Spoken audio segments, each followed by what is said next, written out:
Last time we discussed the equipartition of energy theorem, the classical equipartition of energy theorem.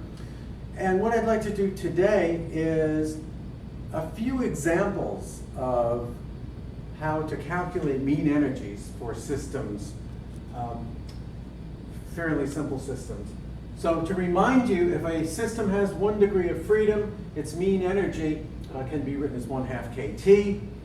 Again, it's got to be quadratic in momentum in this case, or quadratic in its energy terms, I should say. So in the case we did, it was an ideal gas.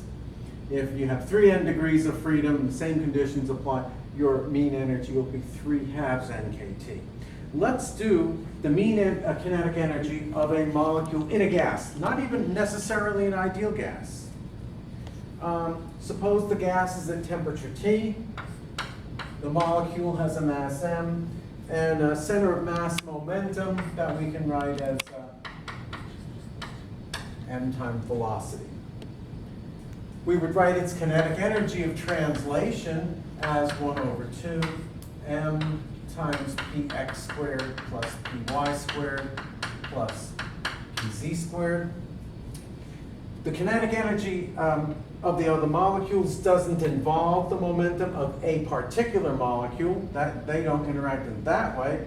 The potential energy of interaction between the molecules depends only on the position of the molecules, not the momentum. So that doesn't involve momentum either.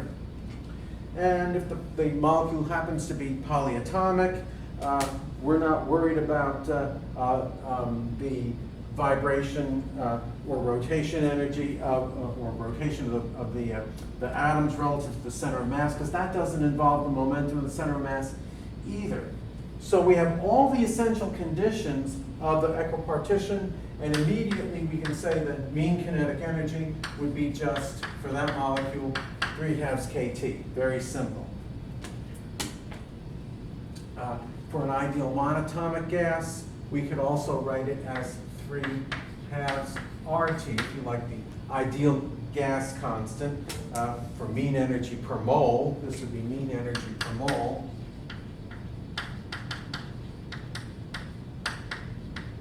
So it's a very simple example. Taking this into account, also I could immediately say that the heat capacity, which is derivative of the energy with respect to temperature at constant volume, would just then be 3/2 R. Very simple example. Let's look at a second one. Second example involves an effect that was explained by Einstein in one of his 3 papers in 1905 in that Annalander Physik. Let's consider a macroscopic particle of mass m immersed in a liquid at temperature T. Let's let the z-axis point in the direction of the gravitational field. And let's consider the motion of the particle in the x direction, the velocity of the center of mass of that particle. Now, by symmetry, we would expect you'd have as many particles moving to the left as you would to the right, or the positive x direction as the negative x direction. So we would expect, by symmetry, that the mean x velocity would be 0. But we do observe fluctuations if we look at a number of these particles. Let's apply the equipartition of energy theory. We can write 1/2 m v x squared, mean kinetic energy, 1/2 kT. That would give me a velocity, vx squared, mean velocity squared kT over m. So if the mass is small, Vx squared becomes appreciable. And you see velocity fluctuations. Perhaps you'd see them in these particles under a microscope. In fact, that effect was observed by Brown in the 1800s, which is why they called it Brownian motion. Einstein, as we said, explained it in 1905 on the basis of thermal fluctuations resulting from the interaction of a small particle with a heat bath, which is essentially what we have here. And so that's kind of a nice, quick explanation of Brownian motion and a nice application of the equipartition of energy theorem.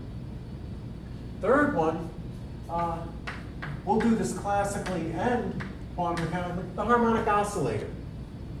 Let's do a one-dimensional harmonic oscillator in equilibrium with a heat reservoir at temperature T. I can write the energy as P squared over 2m plus 1/2 kx squared. Let's use, we'll use kappa because we use K for Boltzmann's constant, of course. Kappa, or kappa naught is a spring constant. This is my kinetic term, this is my potential term. X squared, there we go. Both terms are quadratic in their respective energies.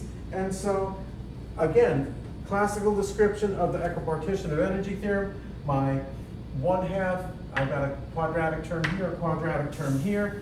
Each one of these should provide 1/2 kT, or this K is Boltzmann's constant. And so I should get a mean energy for a one-dimensional harmonic oscillator of kT. And indeed, that's what I do. So this would be equal to my mean energy for the classical harmonic oscillator. How about the quantum harmonic oscillator? Okay, this we have to be a little bit more careful about. We need a lot more board space for this.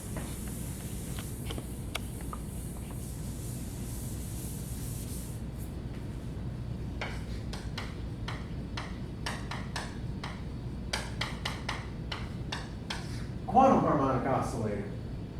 Remember that we know that the energy eigenvalues can be written as n plus 1/2 h bar omega, where n can be 0, 1, 2, and we have this ground state energy 1/2 h bar omega. We know that I can write omega as the square root of kappa naught divided by m, the spring constant divided by the mass. My mean energy, I can write sum n equals 0 to infinity e to the minus beta e sub n times e sub n divided by n equals 0 to infinity e to the minus beta e sub n. I can write that, though, in terms of my partition function, minus 1 over z dz d beta, or minus d d beta d log z. In this case, z is equal to e to the minus beta e sub n, which I can write as sum n equals 0 to infinity e to the minus beta n plus 1/2 h bar omega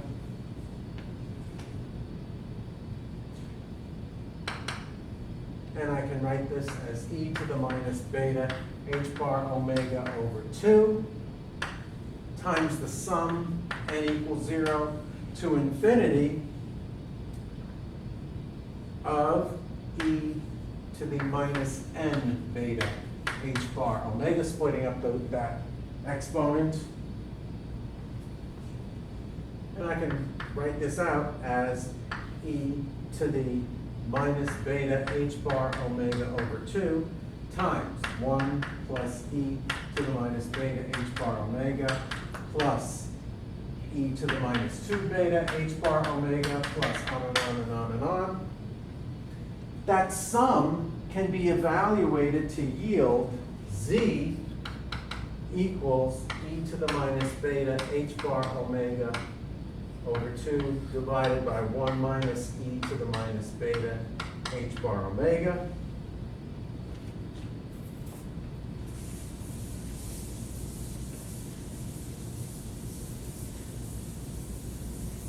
Therefore, log z would be minus beta h bar omega over 2 minus the log of 1 minus e to the minus beta h bar omega. My mean energy then would be minus d log z d beta, which would just be 1/2 h bar omega plus e to the minus beta h bar omega divided by 1 minus e to the minus beta h bar omega.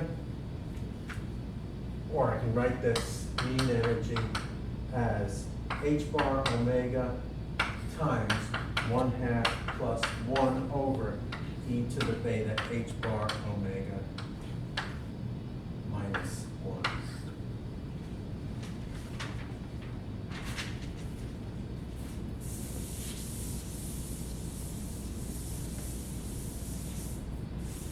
Let's examine some limiting cases. Let's look at the case where h bar omega over kt is much, much greater than 1. So my vibrational energy is much larger than my thermal energy. If that's the case, my mean energy can be written as h bar omega times 1/2 plus e to the minus beta h bar omega. Look at the other limiting case.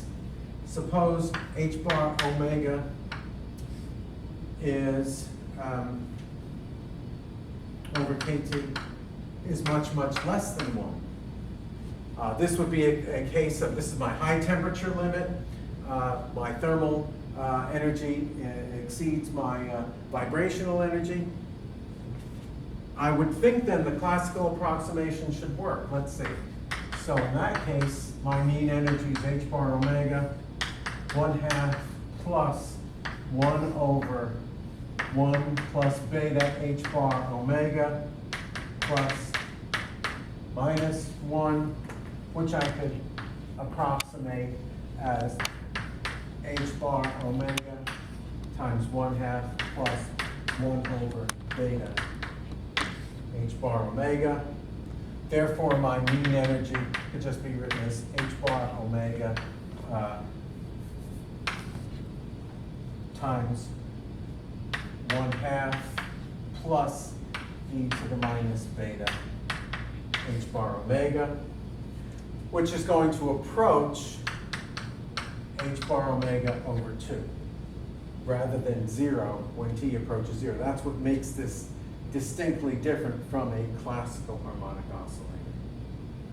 So these are just some examples that we can do using the equipartition of energy theorem to very quickly compute the energy of a simple system. That's all I've got to say about classical statistics. We will move into the realm of quantum statistics next lecture. Thank you.